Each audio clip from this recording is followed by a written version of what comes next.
წამოვედით დელფიდან და დღეს მივდივართ ქალაქში, რომელიც სახელწოდებაც ქართულად ცოტა უცნაურად ჟღერს. ლუტრაკი. ის არის ზღვის სანაპიროზე და ეხლა მანქანა გავაჩერე, რომ თქვენ გაჩვენოთ ერთი ძალიან საოცარი ადგილი, კორინთის არხი. ვაიმე, ხიდიდან ვიღებ ეხა. და ძალიან მაღალი და ვიწროა. ამ არხის გაკეთებაზე ბერძნები დიდი ხანი ფიქრობდნენ და ბოლოს აისრულეს ოცნება.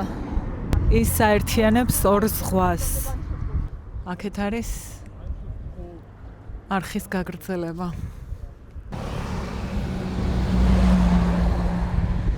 და ყველაზე სპონტანური გადაწყვეტილება გამოიცანით რას ვაპირებ. ყველა დაღფრთოვანდი და გადავირიე დაკეტილია.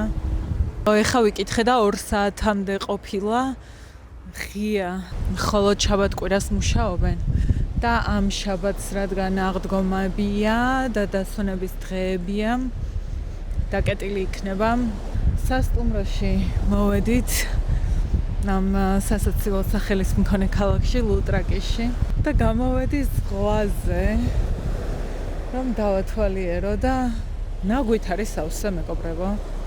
ძალიან იმედგაცრუებული ვარ. რამდენი ნაგავიყრია. ვაპირებდი, ვფიქრობდი ბანაობას, მაგრამ ეხა სურვილი გამიქრა. მეზობელ ქალაქში, კორინთის ძველ ქალაქს დავათვალიერებ, იმიტომ რომ აქ როგორც ჩანს სანაპიროზე სასეირნო ზოლს, როგორც ასეც ვერ ხედავ და პლუს ამას სულ სასტუმროებია ერთმანეთის გვერდით ჩამწკრივებული, მეტი განსაკუთრებული არაფერი არ ხდება. 2 გეგმა ჩამეშალა მოკლედ დღეს. ერთი ბანჯი ჯამპინგის და მეორე ზღვაში ბანაობის, მაგრამ რამეს მოვიფიქრებ.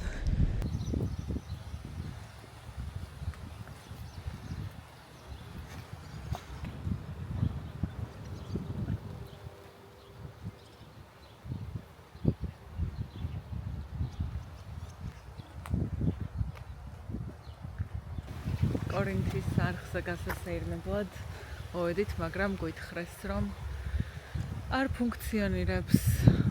სეზონი არ არის ჯერ. დავრავდოთ მაგიტომ. აიმე წყალი როგორი გამჭირვალეა. მოკლედ კორინთის კანალზე გემით გასეირნება ჩაგვეშალა, იმიტომ რომ ამ ჯერ სეზონი არ დაწყებულა და ეს კატერები არ მუშაობენ. ეხლა ვსეირნობთ ლუტრაკის სანაპიროზე და ვაპირებთ, რომ გავსინჯოთ აქაური თერმული წყლები. კიდევ აქვთ თერმული წყლის სპა. თვითონ ქალაქზე რა გითხრათ, ძალიან პატარა ქალაქია, სულ 12,000 მოსახლეა. და თუმცა ტურისტული ქალაქია და ზღვის სანაპირო, ზღვის წყალი არის ძალიან კამკამა და გამჭირვალე. აი ამ პატარა ნავის გარდა ვერაფერი არ ნახეთ პორტში.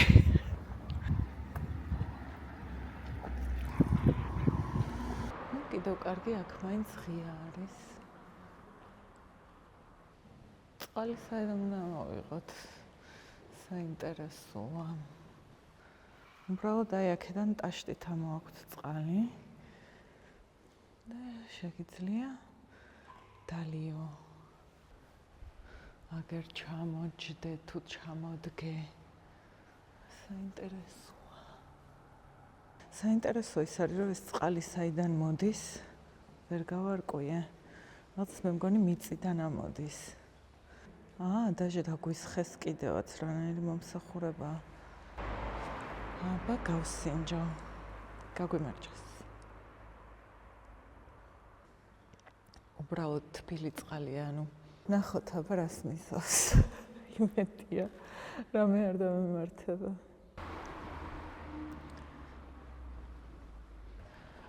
ესე კულტურულად ჩამომისხეს ეს წყალი და წამოვიღე.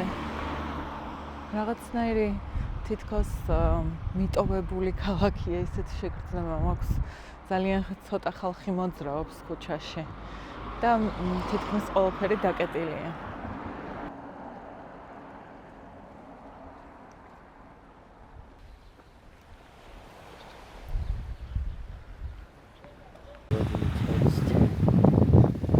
ეხლა მოვსინჯოთ ზღვის სანაპირო. აი მე რა საყვარელი სანაპიროა და როგორი კამკამა წყალი.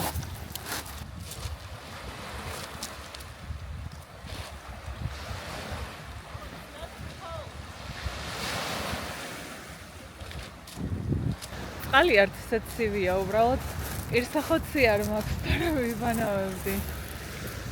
ნახავ ეხლა თუ სადმე შეიძლება რომ ვიყიდო პირსახოცი და ზღვაში ჩავიდე საცურაოდ. არა ვარ მე ნორმალური. ვიპოვე პირსახოცი მინიმარკეტში და ეხლა მართლა წყალში ჩავდივარ.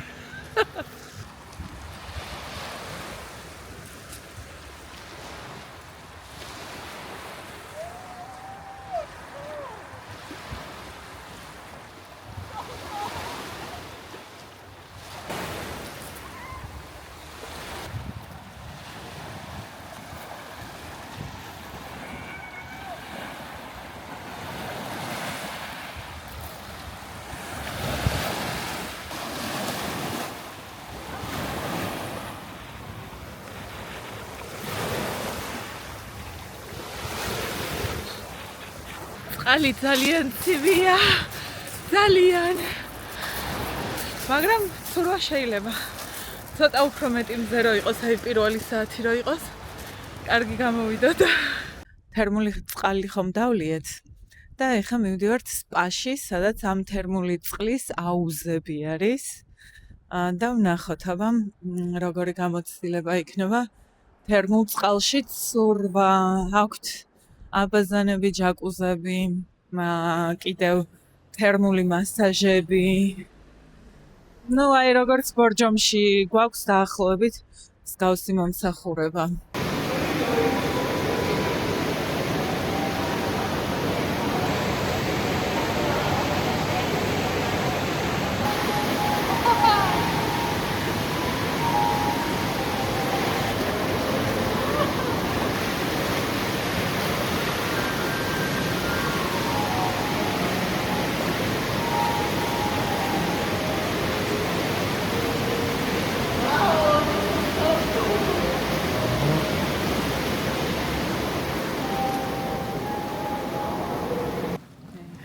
პატარა ქალაქში, რომელსაც ქვია ნავპლიო და ძალიან ლამაზი ზღვისპირა ქალაქია.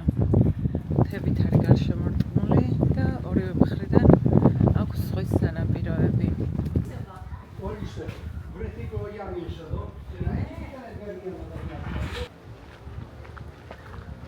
ეს იასამნებია.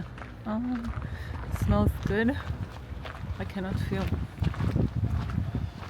არის პალამინდის ციხესიმაგრე. ეს კაცი ვინ არის, არ ვიცი.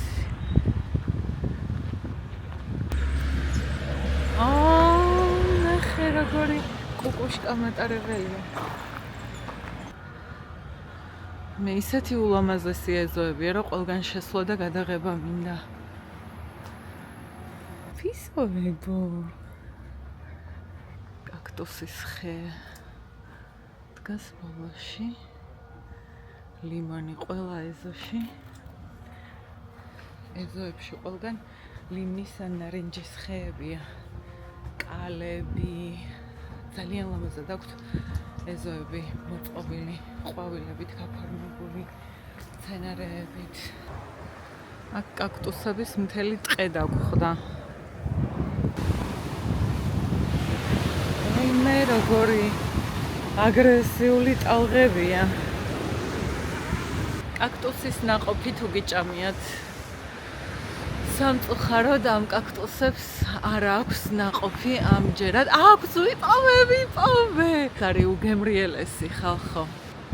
აი, წითელი ნაყოფი აქვს.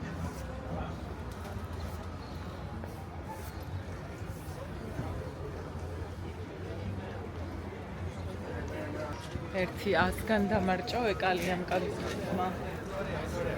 ეკლებში ვარ ჩაფლული.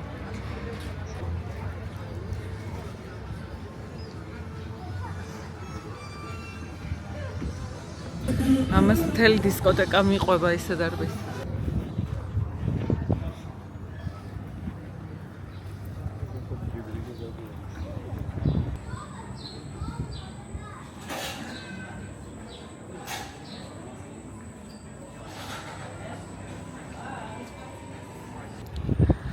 სპორტი.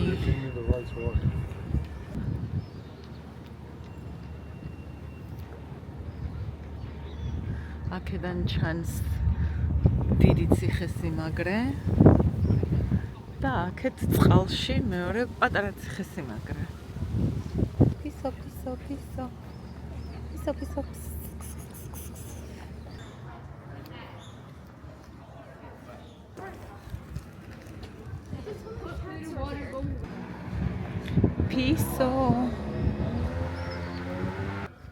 ეხლა ავდივართ ნავპლიოს ციხესიმაგრეზე.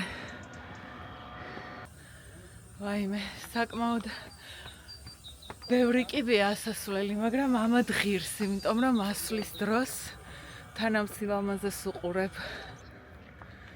ვაიმე, რა სილამაზეა.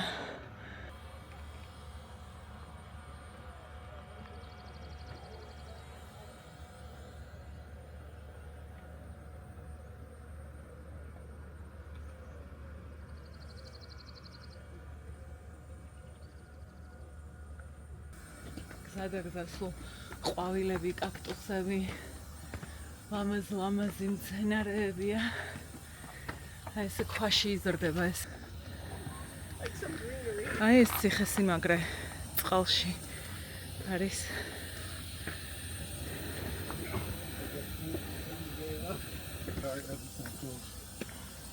ვაგრძელებთ გზას.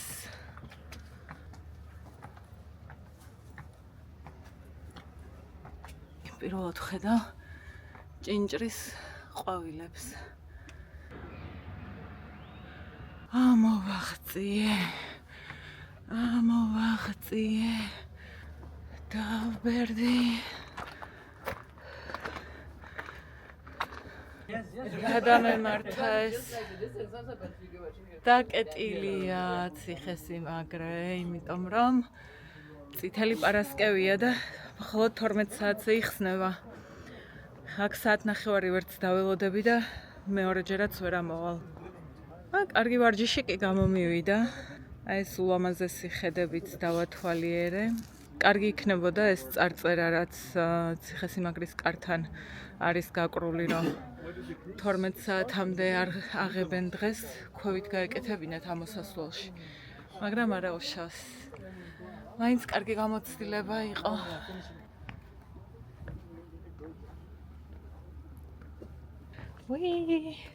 ვაიმე, ჩასვლა რა ადვილია. ამოსვლა კიდე რა რთული იყო.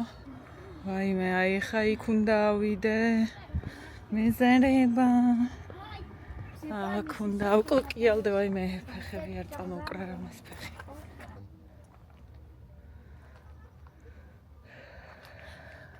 You can climb further up. არ დავგორდე ხა სადღა მივდივარ, სად. აღარ მინდა ჩამომიყვანეთ ხა აქედან.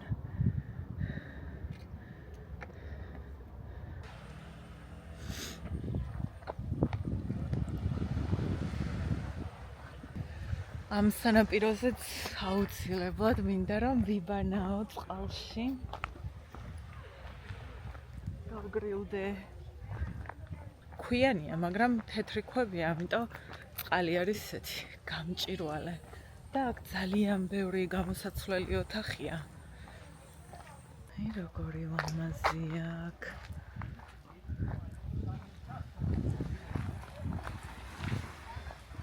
როგორი კარგი წყალია.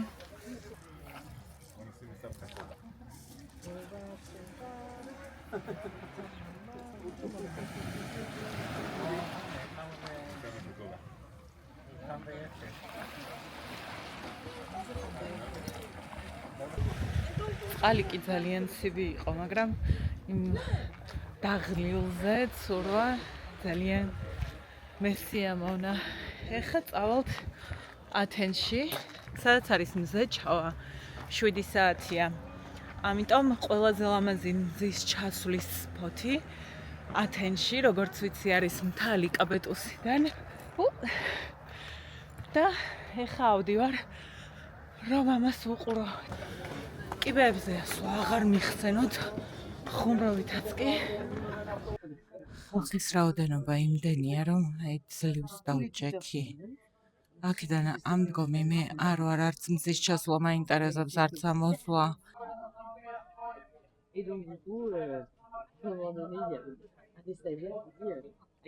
აქედან რო ავდგე. ეგრევე მოვარდება ვიღაცა დადებს ტრაქს. ვიცი რომ ვეღარ დავჭდები ვერას დროს. არ ავდგე. აქედან გადახედულობ მე სერიოზული რეგია.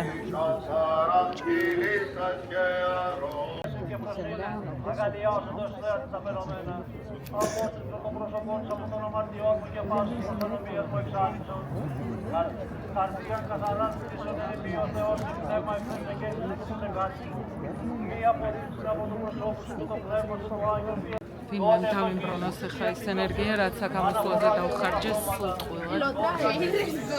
ჩასვლა კი რა, არაფერს არ ჩანდა. ბოდეში განაცვალა.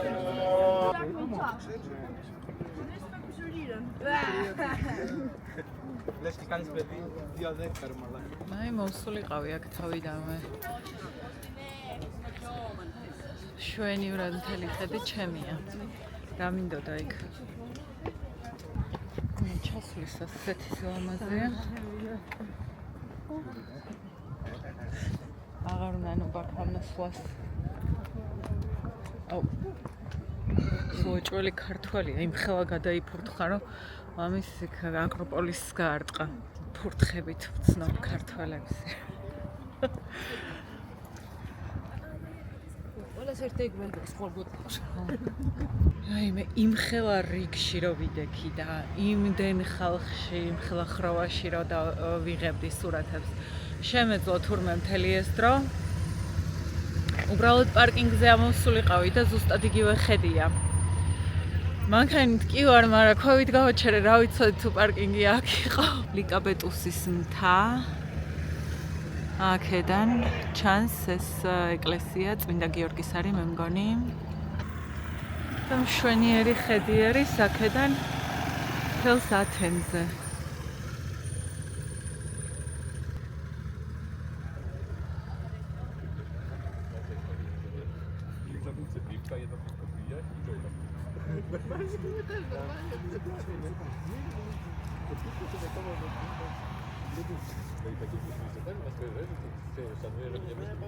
აი დღეს ესეთი საინტერესო აქტივობით ვართ დაკავებული.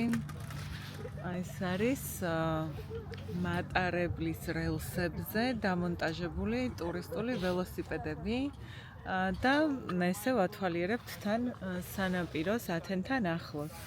აი ეს არის რელსები და ორკაციანი ვაგონები არის დამონტაჟებული და ესე ჯგუფურად მივდივართ. საკმაოდ ადვილია ამის ტარება, არანაირ ისეთ განსაკუთრებულ ძალის ხმევას არ მოითხოვს.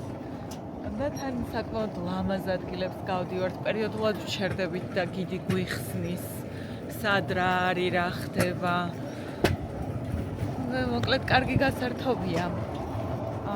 უბრალოდ გასათვალისწინებელი ის არის თუ გადაწყვეტთ რომ თქვენც ისიამოვნოთ ამ გასართობით, უნდა დაჯავშნოთ ცოტა ხნით ადრე, იმიტომ რომ ჩვენ როცა დავჯავშნეთ 3-4 დღე სუნთლიანად დაჯავშნილი იყო და მხოლოდ დილის 8 საათზე იყო ადგილი დღეს. მზის ჩასვლის დროს არის კიდე ძალიან ლამაზი ხედები, ამიტომ სადღაც ყველაზე ბოლო იმას გასვლას თუ დაჯავშნით, მაშინ მზის ჩასვლის ხედებითაც დატკბებით. ეს მატარებლის რელსები არის მე-19 საუკუნის მატარებლის და შემდეგ როცა გაუქმდა გადააკეთეს ესეთ ტურისტულ აქტივობად.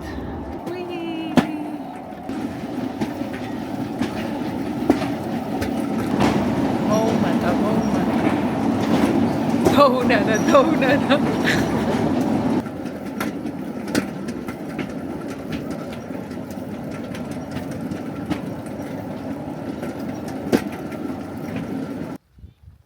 When they reached Athens, Athens was evacuated towards Peloponnese, and Greeks, despite all the... Აი ეს არის სიბასის ფერმები, თევზის ფერმები. საკმაოდ სასიამოვნო ტური არის. მე ძალიან მომწონს, არც იღლები დიდად ხშირად აჩერებს და დასვენების საშუალებას გაძლევს. სადღაც 2 საათნახევარი 3 საათი არის გრძელდება მთლიანი ტური. და მე გირჩევდით, ღირებულება იყო ადამიანზე 25 евро და როგორც ვთქვით, წინასწარ ონლაინ უნდა დაჯავშნო. ათენთან ახლოს სადღაც 35 წუთი დაგჭირდა მანქანით. რაღაც მატარებელიც დადის, რომელსაც აქ ახლოს მოყავხარ და შემდეგ უკვე ავტობუსით შეგიძლია ზუსტად ლოკაციაზე მოსვლა.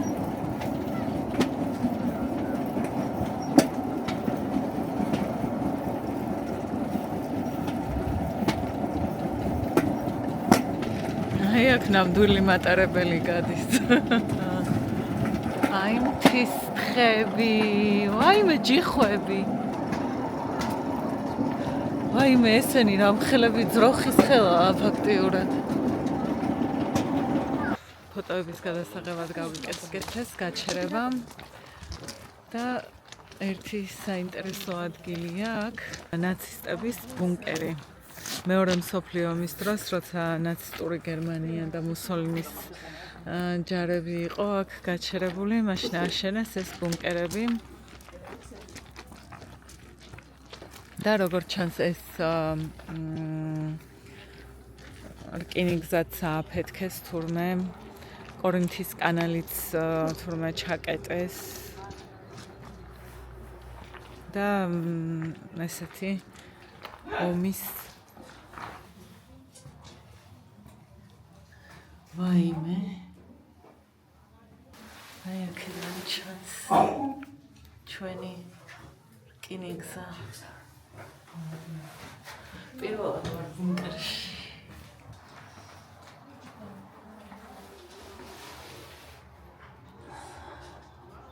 გზა. აი ეს არის სახელი ჩვენი ტურის rail biking.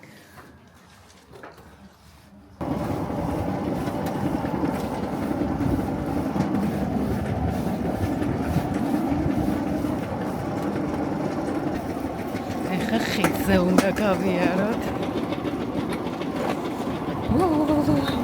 მცივა.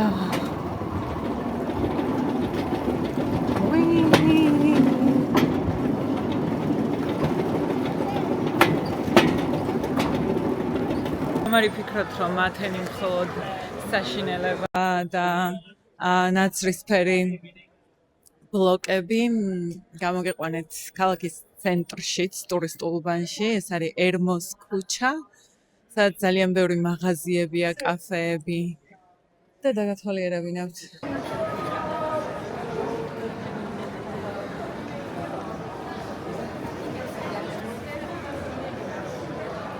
Heavy metal stores are. ათენში შოპინგი საკმაოდ იაფია თბილისთან შედარებით, თან პლუს ამას tax free-საც გაძლევენ ნებისმიერ მაღაზიაში, ამიტომ რატომაც არა. უბრალოდ მე ამ კონკრეტულ შემთხვევაში ბევრი ადგილი არ მაქვს პარკში და ამიტომ ბევრ რამეს არ ვიყიდი. თან ხვალ აღდგომაა და სააღდგომო პასკებს და სანთლების ყიდვას ვაპირებ. კიდევ აი შოკოლადები აქვს კვერცხის ფორმის და მაგას მოვძებნი ძირითადად და თან გაჩვენებთ.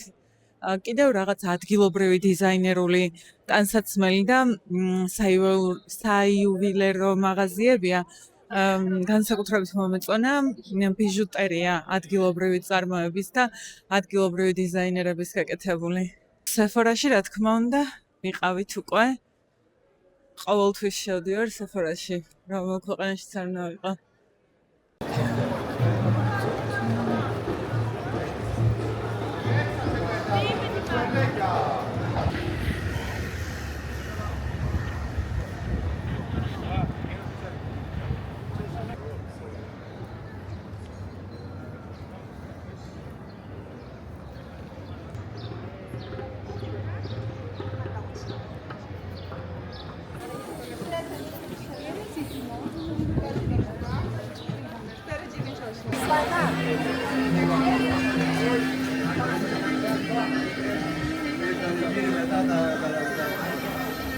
ვიღაცის ეზოშიც კი არქეოლოგიური აღმოჩენებია.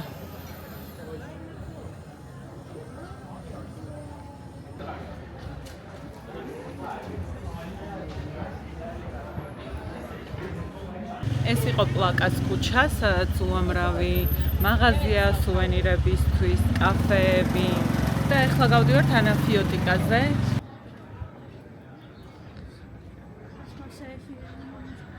აქედან გავდივართ ანაფიოტიკაზე.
იმედი არ დავიკარგე, ისეთი ვიწრო ქუჩებია.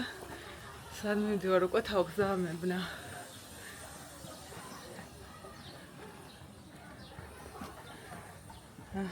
მოვედით. ვაი. ძველი ათენი.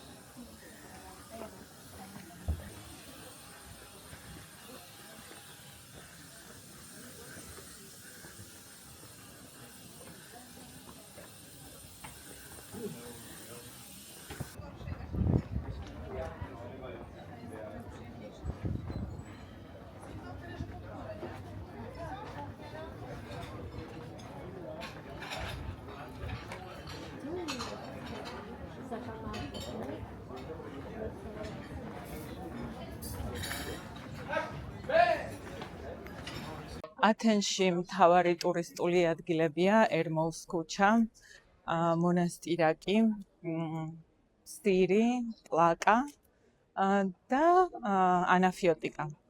ამას თუ დაათვალიერებთ, პრინციპში ძირითადი ტურისტული სანახაობები გექნებათ უკვე ნანახი. და ყველაფერი ერთმანეთის გვერდით არის. ერთხელ რო გადმოხვალთ ტრანსპორტიდან, ყველაფერს ერთად მოინახულებთ.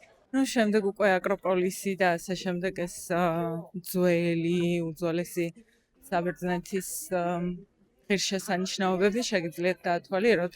მე უკვე ნამყოფი ვარ და დროც აღარ მრჩება მაგისთვის.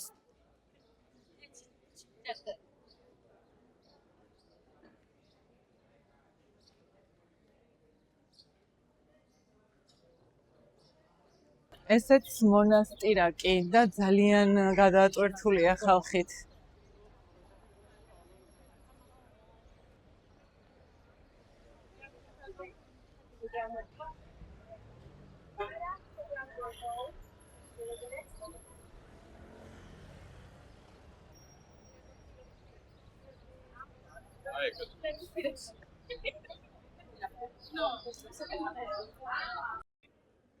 London, Little London. და აი ჩემი საყვარელი კაფე ათენში, Little Cook. აქ მთელი დღესასწაულია ბავშვებისთვის და ბავშვებთან ერთად თუ მოგზაურობთ, აუცილებლად უნდა მოიყვანოთ აქ.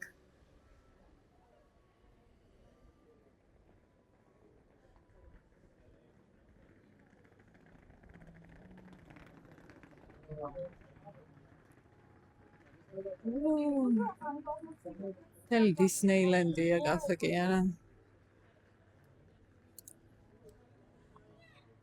და უგემრიელეს და ულამაზესი დესერტები აქვთ.